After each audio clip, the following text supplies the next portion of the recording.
Hello bachcho, let us read the question. The question says which of the following ratio is correct for the production of one molecule of glucose through 6 rounds of Calvin cycle, and we are given with the ratio of CO2, ATP and NADPH2.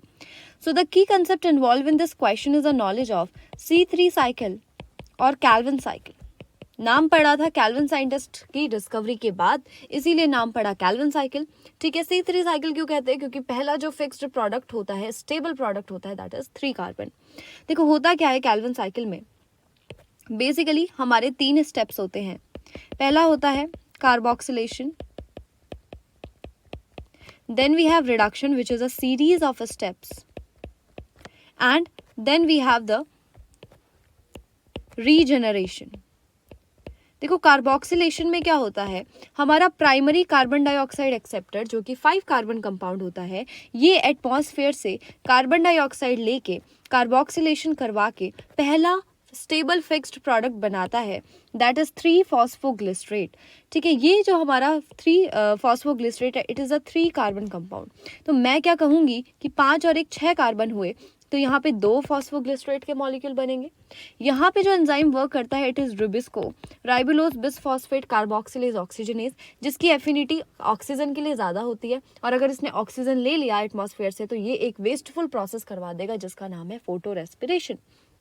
अब मैं कहती हूँ जब मेरे diagram में एक 3 phosphoglycerate था, तो मुझे रिडक्शन करवाने में एक एटीपी और एक NADPH लगा.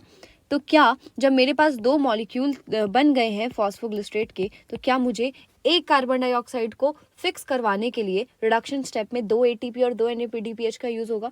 बिल्कुल होगा. और वहां से जनरेट होंगे 2 ADP और NADP प्लस. यहाँ से हमें मिला ट्रायोस फॉस्फेट, जहाँ से हमने सुक्रोज या स्टार्च बना लिया. रीजनरेट करवानी है मुझे चीज़, क्योंकि एक साइकिल है और पहला प्रोडक्ट मुझे चाहिए टू कंटिन्यू द साइकिल, और इसमें मुझे लगा एक ATP और एक ADP, वहाँ से मुझे मिला. तो मैं कह सकती हूँ कि क्या फॉर 1 CO2, एक CO2 के लिए मुझे क्या क्या लगा, मुझे लगा 3 ATP. ठीक है. और क्या लगा, प्लस 2 NADPH2. तो मैं रेशियो लिख सकती हूँ फॉर 1 CO2 के लिए लगा 3 ATP के लिए, और उसमें 2 NADPH2 लगा. तो अगर मैं 6 की बात करूं, इसको मैं 6 से मल्टीप्लाई करूं, तो मैं क्या कह सकती हूँ, CO2 ATP और NADPH2 का रेशियो क्या 6:18:12 होगा. ठीक है. So the final answer will B, देखो पहले ऑप्शन में ATP 2 है, अगर हम इसे काट के भी देखें तो 1 3 2 आना चाहिए, ये बिल्कुल गलत है.